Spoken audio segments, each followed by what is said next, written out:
अच्छा बच्चों, question number 8 वो कह रहा है the annual income of Taiyab is rupees 9,60,000 will the exempted amount is 1,30,000।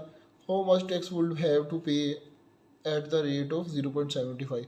अच्छा बच्चों, इस क्वेश्चन में वो ये कहना चाह रहा है कि जो उनकी एनुअल इनकम है तैयब की वो 9,60,000 रुपये है, लेकिन गवर्नमेंट ये कहती है कि हम 1,30,000 रुपये छोड़ के उसकी बकाया जितनी भी अमाउंट है ना उस पर हम टैक्स लगाते हैं 0.75 जो आपको पे करना होगा। चलते हैं बच्चों आंसर की तरफ।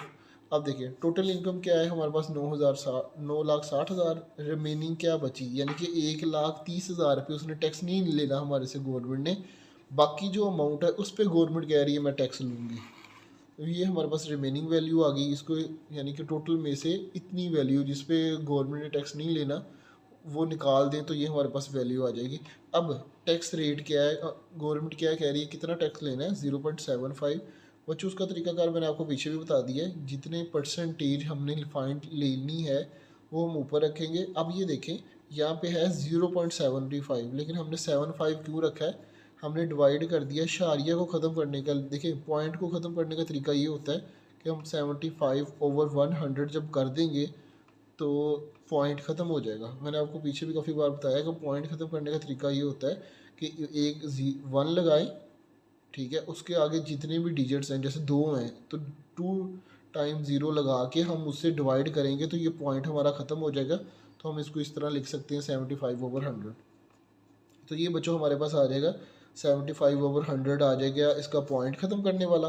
और ये जो दूसरा 100 है जिसे हम मल्टीप्लाई कर रहे हैं ये है प्रॉफिट का।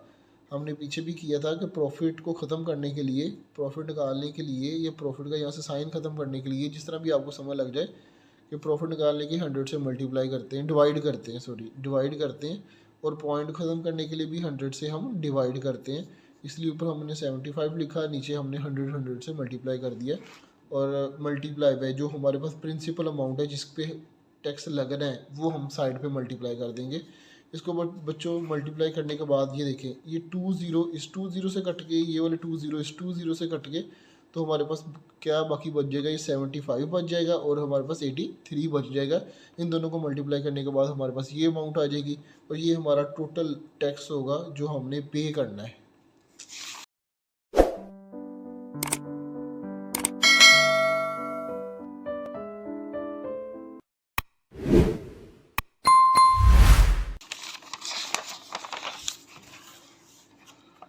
अच्छा बच्चों, ये है क्वेश्चन नंबर 9, 1.3 एक्सरसाइज का क्वेश्चन नंबर 9।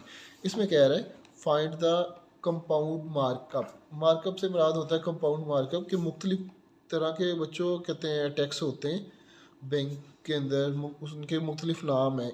ये जो सा टैक्स है ये कंपाउंड मार्कअप के नाम से है। तो उसने बस एक नाम दिया है, ये भी टैक्स है, ये हमने फाइंड करना है कि कितना देना पड़ेगा हमें। अब वो कह रहा है कि 3,75,000 रुपये अमाउंट है for 1 year eight the rate of 40% compound annually. ठीक है, अब सबसे पहले आप देखिए इट सिंपल फंडा है इसमें कि आपने जो प्रॉफिट जितना हमने परसेंटेज फाइंड करनी है उसको 40 है और परसेंटेज फाइंड करनी है 100 से डिवाइड कर दें और मल्टीप्लाई कर दें जितनी अमाउंट है जिस पे टैक्स लगना है उससे आप फाइंड करेंगे तो आपके पास परसेंटेज निकल आएगी, यानी कि टैक्स की अमाउंट निकल आएगी। तो अब आप देख सकते हैं प्रिंसिपल अमाउंट क्या है हमारे पास, दिस वन 3,75,000 रुपया। रेट क्या है, कितना टैक्स लगना है 40% एनुअली साल का। तो अब हम आप देख सकते हैं 40/100 आ गया, यानी कि ये हमने ख़त्म किया है, परसेंटेज ख़त्म की है तो नीचे 100 से डिवाइड हो जाएगा, मल्टीप्लाई बाय जो हमारे पास प्रिंसिपल अमाउंट है जो जिस पे टैक्स लग रहा है 14%, वो वाली अमाउंट, ये वाली अमाउंट जो हमें गिवन है वो हम यहाँ पे लिख लेंगे। अब देखें ये जो 2 0 इस 2 0 से ख़त्म हो गए, बाकी जो वैल्यू बची 14 को मल्टीप्लाई कर देंगे 3,750 से, तो हमारे पास आंसर आ जाएगा 52,500 रुपये। ये 14% टैक्स लगेगा 3,75,000 अमाउंट के ऊपर।